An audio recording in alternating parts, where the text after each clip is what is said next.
వెతలు తీరును కృపలు దొరుకును సాటి లేనిది యేసుని నామం యేసునామమే మధురం మదిలో తలచిన ధన్యం యేసునామమే మధురం. ప్రభువునందు ప్రియమైన దేవుని బిడ్డలారా, నేటి వాక్య ధ్యానం కొరకు ప్రార్థించుకుందాం. ఇది ఉదయకాలపు వర్తమానం. ఇప్పుడు 11:30 సమయం. రాత్రి 9:30కు దీని కంటిన్యూటీ వాక్య ఉపదేశం ఉంటుంది ఇదే ఛానల్లో. ఇది కాక kingdom channel, divine channel, blessing channel, Beersheba channel, వీటిల్లో కూడా ఏసే పరిష్కారం నా వాక్యోపదేశాలు వస్తున్నాయి డిఫరెంట్ టైమ్స్లో. వీక్షించి ఆశీర్వాదం పొందమనవి. ప్రార్థన చేసుకుందాము. అక్టోబర్ 31 నాటికి 3rd టైం బైబిల్ ధ్యానము ముగించాలని ఆశ. ఎపిసోడ్ సహకారులు కావాలి. 4th టైం యూట్యూబ్ ఛానల్లోకి పంపించడం ద్వారా ప్రపంచమంతా వారి అనుకూల సమయాల్లో ఎల్లవేళలా ఎన్నిసార్లైనా వీక్షించే అవకాశం ఉండేటట్లు 4వ పర్యాయపు ధ్యానాన్ని నేను శ్రద్ధ తీసుకోబోతున్నాను. కాబట్టి ఈ 6 మాసాలు ఆర్థిక సహకారులు విరివిగా కావాలి. చాలా నీడ్స్ ఉన్నాయి. స్టూడియో కూడా నిర్మిస్తున్నాం. మీ ప్రార్థనల్లో జ్ఞాపకం చేసుకోండి. నాతో ఒక దైవజనుడు మాట్లాడుతూ చెప్పిన మాట, సువార్త ప్రకటించు వాని పాదములు సియోనులో పర్వతము మీద సుందరముగా ఉన్నవి. రోమాపత్రికలో పౌలు అన్నాడు, ప్రకటించువాడు లేకుండా వినువారు ఎట్లు వింటారు? ప్రకటించువాడు పంపబడని ఎడ్ల వాడు ఎట్లా ప్రకటిస్తాడు? వినకుండా ఎలా విశ్వసిస్తారు? విశ్వసించకపోతే ఎలా రక్షించబడతారు? It is the chain. ప్రజలు రక్షించబడాలి అనంటే only one source. They must listen to the scripture, word of God, gospel. Gospel వాళ్ళు వినాలి అంటే somebody must preach. If somebody must preach, there must be a person to send. ఒకడు బోధించాలంటే ఒకటి చేత పంపబడాలి. కాబట్టి వినటానికి ప్రజలు సిద్ధమే, వినే ప్రజలు రక్షించబడతారు. వినటానికి ప్రజలు సిద్ధం, ప్రజలు వింటారు కనుక చెప్పడానికి బోధకుడు సిద్ధం. బోధకుడు బోధిస్తుండగా బోధింపజేయటానికి ప్రసారం చేయించేవాడు కావాలి. ఒక సైనికుడికి ఎంత వేజెస్ ఉంటాయో, సైనికుని పోషించేవాడికి, లేకపోతే వాడికి వంట చేసేవాడికి, వాడికి డ్రైవ్ చేసి ఆ స్పాట్కి తీసుకెళ్లేవాడికి, ఆ సైనికుడికి ట్రీట్ చేసే డాక్టర్కి, ఆ సైనికుడికి వంట చేసే కుక్కి, ఆ సైనికుడికి హెల్ప్ చేసే ప్రతి ఒక్కడికి కూడా అంతే వెయిట్ ఉంటుంది. వాళ్ళు కూడా ఆర్మీ అని అంటారు. కాబట్టి సువార్థీకరణలో నాకెంత ప్రతిఫలమో ప్రకటింపజేస్తున్న మీకు అంతే ప్రతిఫలం. కాబట్టి ప్రకటించువాని పాదాలు సుందరాలు, ప్రకటింప చేస్తూ ఉన్నవారు చేయుచున్న వారి యొక్క పాదములు మరింత సుందరాలు, వారి హస్తాలు ఎంత బ్లెస్డ్. ఫలము రాబట్టుకోవాలి అని నేను చెప్పటం లేదు, ఫలము రావాలి ప్రభువుకి అని చెబుతున్నాను. Not to making money through this announcement for me, but to make the gospel to be reachable to the people through you అనేది ఇంకొక ఆలోచన. దీన్ని మనసులో పెట్టుకోవాలి. ప్రార్థన చేస్తాను. కొంచెం టైం తీసుకున్నాను, మన్నించండి. ప్రార్థన. మమ్మల్ని మిక్కిలిగా ప్రేమిస్తున్న మా తండ్రి, వందనాలు. సువార్త ద్వారా తప్ప వాక్యము ద్వారా తప్ప ఎవ్వరూ నీ యొద్దకు రాలేరు, నిన్ను తెలుసుకోలేరు. యేసుక్రీస్తు ద్వారా తప్ప దేవుని యొద్దకు ఎవరు రాలేరు, తెలుసుకోలేరు. కాబట్టి ఈ వార్త వింటున్న బిడ్డలను దీవించండి. ఈ వాక్యం చెప్పే భాగ్యం ఒక సేవకుడిగా నాకు ఇచ్చినందుకు కృతజ్ఞతలు. వింటున్న శ్రోతలు ఈ దినమే, ఈ క్షణమే, ఈ అర్ధగంటలో ఒక గొప్ప మార్పు, గొప్ప ఆధ్యాత్మిక అనుభూతికి గురవుటకు సహాయం చేయండి. మాట్లాడండి, వాళ్ళతో ముచ్చటించండి, ధైర్యపరచండి. వారు అనారోగ్యంగా ఉన్నారా, స్వస్థపరచండి. వారు అయోమయంలో ఉన్నారా, క్లారిటీ ఇవ్వండి. వాళ్ళు అంధకారంలో ఉన్నారా, వెలుగివ్వండి. వారిని బాగు చేయండి, వారిని ఆనందింప చేయండి, వారిని స్వస్థపరిచి మీ రాజ్యంలో జ్ఞాపకం చేసుకోండి. అట్టి కృపను మన యేసు నామమున అడుగుచున్నాం తండ్రి, ఆమేన్. పరిశుద్ధుడైన పౌలు తిమోతి అను తన ప్రియ శిష్యుడు ఆత్మీయ కుమారునికి వ్రాసిన 2వ లేఖ, పాస్టరల్ ఎపిస్టల్స్ అని పిలువబడే ఈ లేఖలో 3వ అధ్యాయం ప్రారంభించుకుందాం. ఈ 3వ అధ్యాయము 5 వచనాలు.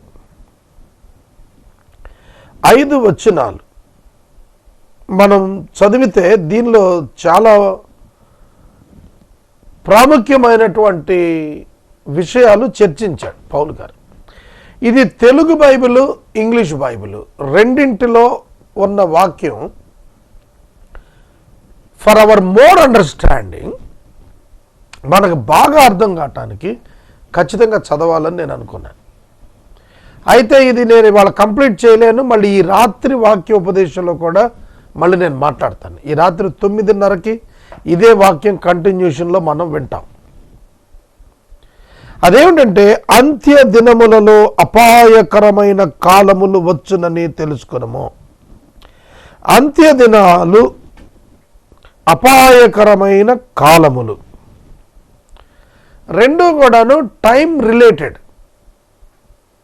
రెండు కూడా సమయాన్ని సూచిస్తూ చెబుతున్నాడు. అయితే ఈ రెండు కూడాను 24 గంటల పంచాంగంతో ముడిపడినవి కాదు. ఈ రెండు కూడా సంభవాలతో ముడిపడినటువంటివిగా కనిపిస్తున్నాయి.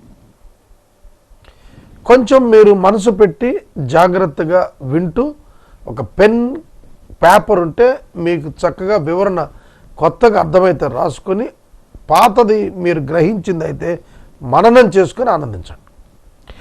అంత్య దినాలు, ఇన్ ద లాస్ట్ డేస్. ఏమిటి అంత్య దినాలంటే నేను ఎక్స్ప్లెయిన్ చేస్తాను. రెండోది అన్నాడు, అపాయకరమైన కాలములు, టైమ్స్ ఆఫ్ డిఫికల్టీ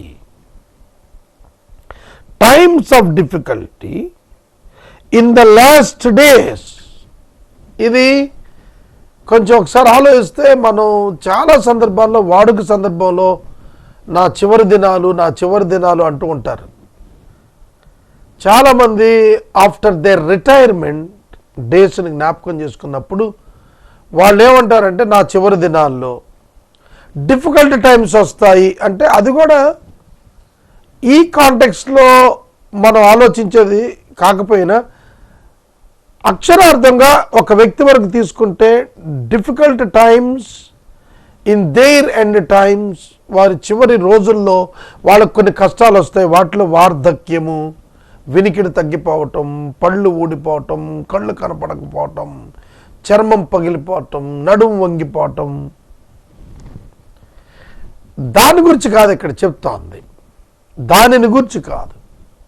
అంత్య దినాల గురించి మాట్లాడుతూ అపాయకర కాలాల గురించి మాట్లాడుతున్నాడు. ఇది మనకు ప్రపంచ చరిత్రకు రిలేట్ అయినటువంటి భవిష్యత్తును గురించి మాట్లాడుతున్న మాటలు. 2000 సంవత్సరాల క్రితం, క్రీస్తు శకం 65-67 సంవత్సరాల మధ్యలో పౌలు అనేటువంటి అపోస్తలుడు సువార్తికుడైనటువంటి తిమోతికి రాస్తున్నప్పుడు చెబుతున్నాడు, అంత్య దినాల్లో ఇలాంటి పరిస్థితులు వస్తాయి.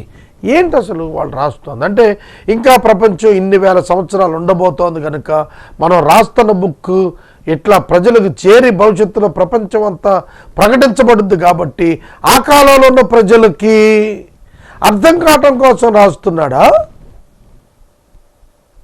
ఇది ఎట్లా అర్థం చేసుకోవాలి? Is it mean that Paul intentionally saying that it is for the people of after 2000 years అనా అని అర్థం? అప్పుడు అతనికేంటి అవసరం? ఈ వచ్చిన రాజు మాట ఆయనకేంటి? అప్పటికేంటి? ఎండ్ టైమ్స్ ఏంటి అసలు అంచెదినం? బైబిల్లో ఉన్న అవగాహనలో ఏమిటి అసలు అంచెదినము అని అంటే before the days of the judgement, before the days of the judgment of God. దేవుని యొక్క తీర్పు దినానికంటే ముందటి కాలంలో జరిగేటువంటి ఇన్సిడెంట్స్ కొంచెం జాగ్రత్తగా వినాలి. యూదులు ఒక్కసారిగానే తీర్పు దినం వచ్చేస్తుంది. మలాకి గ్రంథం ఓల్డ్ టెస్ట్మెంట్లో ముగించినప్పుడు ఆ దినం వస్తుంది, అది కొయ్య కాలువలే కాలుతుంది. కానీ that is the day of the judgement, God's judgement day. అప్పుడు అంత నాశనం అయిపోతుంది. అది వాళ్ళ ఆలోచనలో ఉన్నప్పుడు ఒక సంభవం ఒకటి చెప్పాడు. ఏంటంటే ఏలియా తిరిగి వస్తాడు. ఆ దానిని యేసుక్రీస్తు ప్రభువారు జాన్ ద బ్యాప్టిస్ట్కి కంపేర్ చేస్తూ రాబోతున్న ఏలియా ఇతడే అనేటువంటి దాన్ని తెలియచేసి అతను చెప్పినటువంటిది ఏమిటంటే, దేవుని యొక్క వాక్యాలు మనం చూస్తున్నప్పుడు what can be called as the end times, కృపాకాలము. కృపాకాలము వాస్తవంగా యూదుల యొక్క అవగాహనలో ఈ కృపాకాలం అనే కాన్సెప్ట్ రెండు అన్యజనుల యొక్క రక్షణ అనేటువంటి ఆ కాన్సెప్ట్ అసలు లేనే లేదు. ఎందుకంటే దానియేలు గ్రంథంలో 70 వారాలు విధించబడినప్పుడు 69వ వారానికి 70వ వారానికి మధ్య టైము, స్పేస్, గ్యాప్ ఉంది అనే భావన వాళ్ళకు లేనే లేదు. అర్థమైంది? యేసుక్రీస్తు ప్రభు యొక్క మరణం 69వ వారం యొక్క ముగింపు అయితే ఇంకా 7 ఇయర్స్లో ఎండ్ అయిపోవాలి అనే భావనలోనే వాళ్ళు దాన్ని, లోకాన్ని చూసేవాళ్ళు. అట్లాంటి కండిషన్స్లో అంచె దినాలు అన్నప్పుడు ఈ యొక్క కృపాకాలం యొక్క పరిధి యొక్క నిడివి ఎంతకాలం అయితే ఉందో that is nothing but are can be called as the end days. End days. ఎందుకంటే ప్రభు త్వరగా వస్తాడు. వాళ్ళు ఏమని బోధించారు? పేతురు మొదలుకొని, పౌలు మొదలుకొని ప్రభు వస్తాడు, ప్రభు వస్తాడు, ప్రభు వస్తాడు, ప్రభు వస్తూ ఉన్నాడు. మరణాత, the lord is coming, the lord is coming. When? ఎప్పుడు? ఆ రోజుల్లోనే పేతురు రాసేటప్పుడని ఆయన ఏం చెప్పాడంటే ఆయన దీర్ఘశాంతం చూపిస్తున్నాడు. ప్రభు దీర్ఘశాంతం చూపిస్తున్నాడు. అందరూ మారు మనసు పొందాలని, అందరికీ రక్షణ దొరకాలని, అందరికీ సువార్త వెళ్ళాలని, అందరి కొరకు ఆయన దీర్ఘశాంతం చూపిస్తున్నాడు. ఆయన వాగ్దానం గురించి ఆలస్యం చేసేవాడు కాడు, చెప్పాడు త్వరగా వస్తాడని చెప్తున్నాడు. అది చెప్పి కూడా 1950 సంవత్సరాలు అయిపోయింది. కాబట్టి ఆ వాక్యం తప్పిపోద్దా అంటే తప్పిపోవటానికి వీలు లేదు. కాబట్టి దాని నిడివి ఇప్పుడైనా ఇంకా ఇంకొక 2000 సంవత్సరాలు ఉందనేది మనకు తెలియనప్పుడు what can be called as the end times, it is nothing but the period of ఒక ఏ కాలము అని అనగా అది కృపా కాలముగా మనం ఎంచుతున్నాం. That is the period of the church. So it has started in the day of the Pentecost. Pentecost నాడు ప్రారంభమైన ఆ దినము ఎప్పటి వరకు ఉంటుందో తెలియదు, ఎంత నేటి ఉంటుందో తెలియదు. ప్రభు యొక్క అక్కడ ఆకాశ మధ్యమానికి వచ్చే వరకు ఉన్నటువంటి ఆ స్పేస్ ఉంది చూసారా, 69వ వారానికి 79వ వారానికి మధ్య దేవుడు ఉద్దేశించిన ఆ ప్రణాళిక కాలం ఉన్నదే, that was called as the end times. అందుకని పౌలు చెప్పాడు ఆ రోజుకే వచ్చేసినాయి. ఆ రోజే వాళ్ళు చూశారు, ఆ రోజే వాళ్ళు జాగ్రత్త తీసుకున్నారు. సంఘంలో ఈ క్యారెక్టర్స్ ఉన్నది ఇవాళ కాదు, మొదటి శతాబ్దంలోనే పౌలు యొక్క దినాల్లో, తిమోతి దినాల్లో ఈ ప్రజలంతా కూడా ఉన్నారు.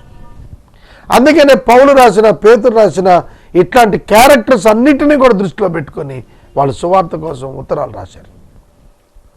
సంఘాల కోసం, సంఘాన్ని అభివృద్ధి చేయడం కోసం, సంఘం ఎవరి నుంచి దూరంగా వెళ్ళాలో ఆ రోజున ఉత్తరం రాశారు. ఆ రోజుకే వీళ్ళంతా కూడా ఉన్నారు. మోర్ దాన్ దట్ పేతురు గారు ఇంకో మాట యాడ్ చేశాడు. ఏమన్నా అంటే అపవాదికున్న కాలము కొంచెము, తనకున్న కాలము కొంచెమే అని చెప్పి అపవాది గ్రహించి ఎవరిని మృంగుదునా అని గర్జించు సింహము వలె తిరుగుచున్నాడు. In the time of the Peter, పేతురు గారి యొక్క జీవన కాలములోనే పేతురు తను చెబుతున్నాడు అపవాదుకున్న కాలం కొంచెం. What does it mean? కొంచెం అంటే ఏంటి? సంవత్సరమా, 6 నెలల, 3 నెలల? నాకు 50 సంవత్సరాలు. నేనేమనుకున్నానంటే నా లైఫ్ ఇంకో 15 ఇయర్స్ ఉంటే చాలా కొంచెం. ఎందుకంటే 50లో 15 ఏళ్ళు ఎంత అండి? 50లో 15 ఏళ్ళు ఎంత? It's matter of nothing more than 20%.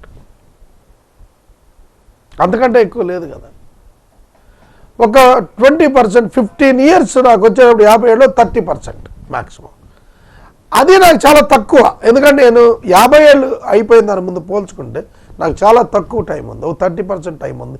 అందులో నాకు హెల్త్ ఉండేది ఎంత, హెల్త్ లేనిది ఎంత, నేను ఏం చేయగలుగుతాను, నా కండిషన్స్ ఏంటి, కాంపిటీషన్ ఏంటి, కండిషన్స్ ఏంటి, పరిస్థితులు ఏంటనేది నాకు తెలియదు. అందుకు నేను నా సమయాన్ని నేను గుర్తుపట్టుకొని నా డిజైనింగ్, నా మినిస్ట్రీ డిజైనింగ్ అంతా కూడా నేను చేస్తూ వస్తున్నాను. పౌలు, పేతురు వాళ్ళు చెప్పినప్పుడు అంచె దినములలో అన్నప్పుడు they feel that the days are present, not for the future. కాబట్టి ఆ టైంలో అపాయకరమైన కాలాలు వస్తాయి అని తెలుసుకోమన్నాడు. మత్తయి సువార్త 24వ అధ్యాయంలో యేసుక్రీస్తు ప్రభు వారు అంత్యకాలాన్ని గురించి మాట్లాడినప్పుడు చెప్పినటువంటి ఆ మాటలు ఉన్నాయి చూశారు. నన్ను శ్రమ పెట్టారు, మిమ్మల్ని శ్రమ పెడతారు, నన్ను ద్వేషించారు, మిమ్మల్ని ద్వేషిస్తారు. Same things happen even in the lives of apostles. It's happen. End టైమ్స్లో అదే కంటిన్యూటీలో వచ్చే చర్చిని ఇంకా ఇంకా ఇంకా శ్రమ పెడతారనేది వాస్తవం. గలతీ పత్రికలో చెప్పాడు. శరీర సంబంధులు, విశ్వాస సంబంధులు, వాగ్దాన సంబంధులని ఇబ్బంది పెడతారన్నారు. That's happened even in the Colombo just 5 days back. 5 రోజుల క్రితం కొలంబోలో జరిగిన మానవ దాడులు వెనకాల ఉన్నటువంటిది ఆ యొక్క ప్రమాణమే, గలతీ ప్రమాణమే. గలతీలకు ఏదైతే చెప్పాడో పౌలు గారు, శరీర సంబంధులు, విశ్వాస సంబంధుల్ని, ఆత్మ సంబంధుల్ని హింసిస్తారు, శ్రమ పెడతారు, అప్పగిస్తారు. అదే జరిగింది. The unbelievers persecuted the believers in the name of the religion. That's happened.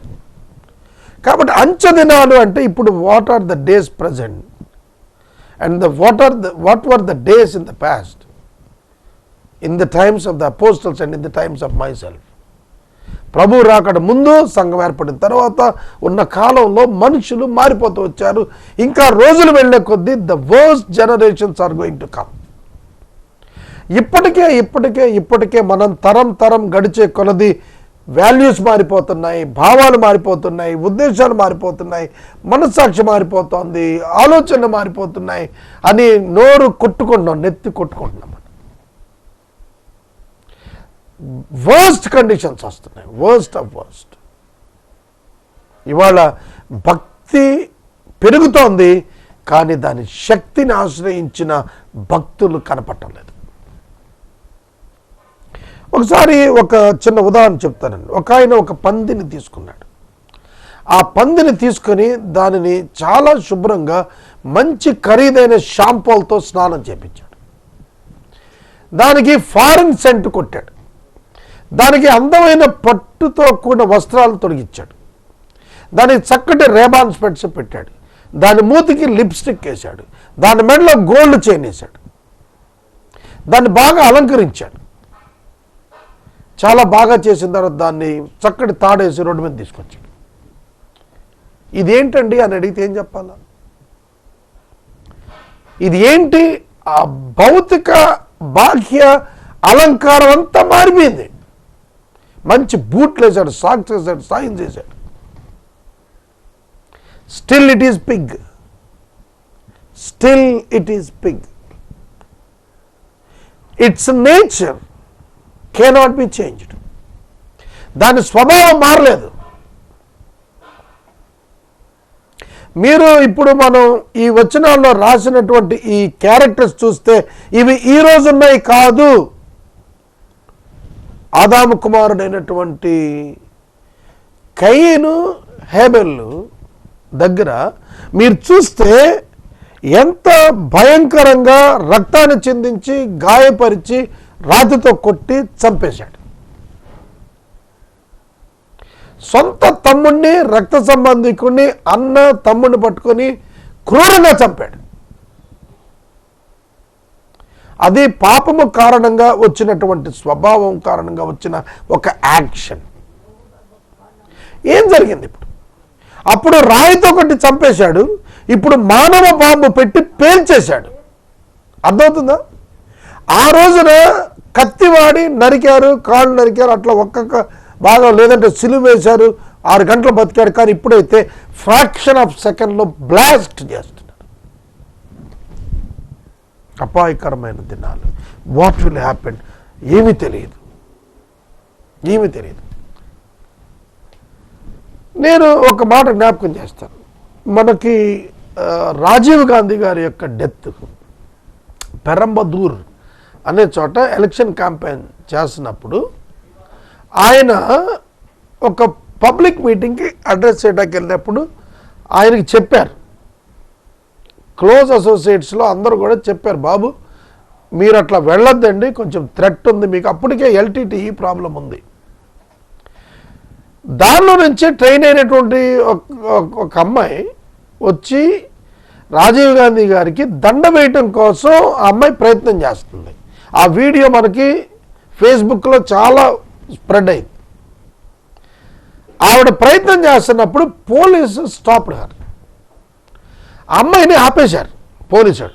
ఆపితే రాజీవ్ గాంధీ రమ్మని చెప్పి, పంపించమని చెప్పి, ఆవిడ వదులు అని చెప్పి సైగ చేశాడు. సైగ చేసినప్పుడు అమ్మాయి వచ్చింది. వచ్చి ఆ అమ్మాయి దండ కాళ్ళకి వంగి నమస్కరించి దండ వేయాలి. కాళ్ళకి వంగి దండ వేస్తున్నాడు. పెద్ద విస్ఫోటనంతో బాంబు పేలిపోయింది, మానవ బాంబు. రాజీవ్ గాంధీ గారికి తెలుసా? సైన్ ఉందా? ఆయనకున్నటువంటి వాళ్ళకున్న అపాయకరమైన కాలాలు అంటే అసలు స్పేస్ కానీ కొంచెం అలారం కానీ లేకుండా బ్లాస్ట్, దట్స్ ఇట్, అంతే. మీకు బైబిల్ గ్రంథంలో, యోబు గ్రంథంలో ఒక మాట యోబు మాట్లాడతాడు. చాలా జాగ్రత్తగా నానండి నేను చెప్తున్న వాక్యం. యోబు ఏమని అంటాడంటే, యోబు దగ్గర సాతాను దేవునితో మాట్లాడుతూ ఒకడు తన ప్రాణం కోసం ఏదైనా ఇస్తాడంట. వింటున్నారండి నా మాట? ఒకడు తన ప్రాణాన్ని కాపాడుకోవడానికి తనకు కలిగిన సమస్తాన్ని ఇస్తాడు. ఎవడు ప్రాణాన్ని పోగొట్టుకోడు ఇష్టపడి. యోబు టైంలో యోబు ఇచ్చిన స్టేట్మెంట్ అయితే, ఇవాళ చెప్పండి ఈ మానవ ఆత్మాహుతి దళానికి ఏంటి, what motivated that person to take a such a decision? ఏంటి అసలు? అంటే పగ, లేకపోతే డబ్బా, లేకపోతే ఉన్మాదమా, లేకపోతే భక్త్యా? వాడిని తయారు చేసినోడు చచ్చిపోడేంటి? ఆత్మాహుతి దళానికి వాడిని ట్రైన్ చేసినోడు చావడే అలా? వాడు చిన్న కామన్ సెన్స్ ఉంటే వాడు ఆలోచిస్తాడు కదా. ఆత్మాహుతి దళంలో ఎవడైతే పోతున్నాడో వాడు ఆలోచిస్తాడు కదా, అరే నన్ను ట్రైన్ చేస్తున్నాడు ఏంటి, వాడు చావచ్చు కదా. ట్రైనర్ ఆలోచించడు. అపాయకరమైన కాలాలంటే that fellow was deceived, cheated by the trainer who is losing the soul. ఆ పరలోకం ఏదో, ఆ వచ్చేటువంటి బెనిఫిట్ ఏదో ఆ ట్రైనర్ పొందొచ్చు కదా. ఆ ట్రైనీ ఎందుకు పొందాలా? That is deceitful. అదే మోసం. పౌలు గారు చెప్పింది అదేంటంటే, అంచె దినాల్లో అపాయకరమైనది ఎందుకని అన్నాడంటే, ప్రజలు డిసీట్ని కోరుకుంటారు. ఎలక్షన్లో డబ్బు తీసుకొని ఓటేయటం ఏంటో తెలుసా? Deceiving themselves. మనం ఎక్కువ అబద్ధాలు ఎవరితో ఆడతామో తెలుసా? మనం ఎక్కువ అబద్ధాలు మనతోటే మాట్లాడుకుంటాం. మనము మనతోనే అబద్ధాలు ఆడుకుంటాం, దాని ద్వారా మనమే చెడిపోతాం, మనమే మోసపోతాం. ప్రియమైన దేవుని బిడ్డలారా, that's what the word of God is alarming and warning. ఇది మీరు గుర్తుపెట్టుకోవాలి. అది మనల్ని హెచ్చరిక చేస్తున్నారు. అంచె దినములలో అపాయకరమైన కాలాలు వచ్చునని తెలుసుకుని బీవేర్ ఆఫ్ ద థింగ్స్. ఇవాళ కుటుంబాలు డిఫర్ అయిపోతున్నాయి. ఎందుకు అయిపోతున్నాయి? అన్నదమ్ములు విడిపోతున్నారు. ఎందుకు విడిపోతున్నారు? ఎందుకు కొట్లాడుకుంటున్నారు? తల్లిదండ్రులను ఇవాళ రోడ్డు మీద వదిలేస్తున్నారు. ధనవంతులైనటువంటి పిల్లలు అనాథాశ్రమాల్లో వదిలేస్తున్నారు. ఏంటి అపాయం? ఏంటి కాలం? ఒక స్టోరీ చదివానండి. నేను ఒక స్టోరీ చదివాను. ఆ స్టోరీ ఏంటో ఒకసారి 2 నిమిషాల్లో చెప్తాను, జాగ్రత్తగా. ఒక అతను అభ్యుదయవాది, ఒక యంగ్ పర్సన్ అభ్యుదయవాది. వాడు తన భార్యతో అన్నంట, మనం పిల్లల కంటే మన పిల్లలు అవుతారు, మనిద్దరం మంచి మనసాక్షి కలిగి మన బిడ్డల్ని మనం కనే కంటే కూడా let us adopt a child from orphan home. ఒక అనాథ ఆశ్రమంకి వెళ్ళి ఒక తల్లి తండ్రి లేనోని తెచ్చుకుంటే మనం తల్లిదండ్రి అవ్వచ్చు అని చెప్తే వెళ్ళి వాళ్ళిద్దరూ వెళ్ళి ఒప్పందం చేసుకుని దే సాక్రిఫైస్డ్ దేర్ లైఫ్స్. పిల్లలు కనుకుండా తీర్మానం చేసుకుని వెళ్ళి ఒక అనాథాశ్రమంకి వెళ్తే అక్కడ ఒక యంగ్ ఆర్గనైజర్ ఉన్నాడు. వాడు చాలా హ్యాపీ అయిపోయాడు. సార్, ఇతని తల్లి తండ్రి యాక్సిడెంట్లో చచ్చిపోయారు, ఈ అబ్బాయిని మీరు తీసుకెళ్ళండి అని చెప్పి అడాప్షన్ ఇచ్చాడు. 25 years అయిపోయింది. అయిపోయిన తర్వాత ఒక ఆయన తన ఆ ఓల్డ్ ఏజ్ హోమ్లో, ఆర్ఫన్ హోమ్లో పిల్లలతో పాటు ఓల్డ్ ఏజ్ పీపుల్ కూడా ఓల్డ్ ఏజ్ హోమ్కి ఒక ముసలాయిని ఒక కుర్రాడు తీసుకొచ్చి జాయిన్ చేసి వెళ్ళిపోతున్నాడు. అప్పుడు అక్కడ ఉన్నటువంటి నిర్వాహకుడు ఆ ఓల్డ్ మ్యాన్ని చూసి, సార్ మిమ్మల్ని నేను ఎక్కడో చూశాను. అప్పుడు ఆ ఓల్డ్ మ్యాన్ చెప్పింది ఏంటంటే, అయ్యా నా భార్య చనిపోయింది 5 సంవత్సరాల క్రితం, నా కొడుకు పెళ్ళయింది, వాడికి పిల్లలు ఉన్నారు, వాడు తన ఇబ్బంది పడుతూ నన్ను తీసుకొచ్చి ఇక్కడ అనాథాశ్రమంలో విడిచిపెట్టాడు. నన్ను మీరు గుర్తుపట్టిన మాట వాస్తవమే, నన్ను మీరు గతంలో చూశారు. ఎవరనంటే నేను నా భార్య 25 సంవత్సరాల క్రితం వచ్చి ఈ అనాథ బాలుడినే తీసుకెళ్ళి అడాప్ట్ చేసి పెంచుకున్నాము. He is my adopted son, he left me here. ఇతను నన్ను ఇక్కడ వదిలిపెట్టేశాడు. ఇప్పుడు నేను ఒక అనాథను తెచ్చి నేను పెంచితే వాడు కృతజ్ఞత లేనివాడై నన్ను అనాథం చేసి ఇక్కడ వదిలిపెట్టాడు. He wept. కన్నీటితో చెప్తున్నాడు ఆ వృద్ధుడు. ఒక అనాథకి బ్రతుకు కల్పిస్తే బ్రతుకు కల్పించిన వాడిని అనాథం చేసి వెళ్ళిపోతున్నాడు, without any feeling in the heart. ఏమి బాధపడకుండా నన్ను ఇక్కడ వదిలిపెట్టి వెళ్ళిపోతున్నాడు. నా ఆస్తంతా ఇచ్చాను, నేను పిల్లలకు అనకుండా వాడికి తండ్రిగా పెంచాము, మేము మా ఆస్తంతా ఇచ్చాము, గొప్పవాడయ్యాడు, నన్ను అనాథగా వదిలి వెళ్ళిపోతున్నాడు. ప్రియమైన దేవుని బిడ్డలు, అపాయకరమైన కాలములు, తల్లిని తండ్రిని ద్వేషించే కొడుకులు, ఈ కాలాలు వస్తాయన్నాడు. ఇవి వచ్చేసాయి, ఇంకా పెరిగిపోతాయి. ఇప్పుడు నా ఏజ్ గ్రూప్లో పేరెంట్స్ యొక్క క్వశ్చన్ ఇన్ మైండ్ ఏంటో తెలుసా? మా పిల్లలు మమ్మల్ని తప్పకుండా చూస్తారా? చూడరు. ఇవాళ ఎక్కువ శాతం మీరు ఇంటర్వ్యూ చేయండి, 100 మందిని నా ఏజ్ గ్రూప్ వాళ్ళు మీరు ఇంటర్వ్యూ చేస్తే 90% చెప్తారు చూడరని చెప్తారు. పౌలు హెచ్చరిక చేస్తున్నాడు, be aware of the end times and be saved. Receive the Christ, that is the only solution. Receive the Christ, that is the only solution. Introduce Jesus Christ to your children, that is the only solution in the end times. Let's pray. ప్రార్థన చేద్దాం. మరలా తిరిగి ఈ వాక్య ధ్యానం ఈ రాత్రి 9:30కు continue చేద్దాం. మీ ఫ్రెండ్స్తో మీరు వాచ్ చేయడానికి సిద్ధం కండి. ప్రార్థన. మమ్మల్ని మిక్కిలుగా ప్రేమిస్తున్న తండ్రి, వందనాలు, స్తోత్రాలు. అంత్య దినములు, అపాయకారాలు కాలములు వచ్చాయి, ఇంకా వర్స్ట్ డేస్ వస్తాయి ప్రభు. మా ప్రేక్షకులు ఇవాళ ఎవరైతే విన్నారో రాత్రికి కూడా కంటిన్యూ అవటానికి సహాయం చేయండి. ఇంకా క్రొత్త వారు వింటే సహాయం చేయండి. మీ చేతులకి బిడ్డలు అప్పగిస్తున్నా, యేసు నామాన్ని అడుగుచున్నాం తండ్రి, ఆమేన్.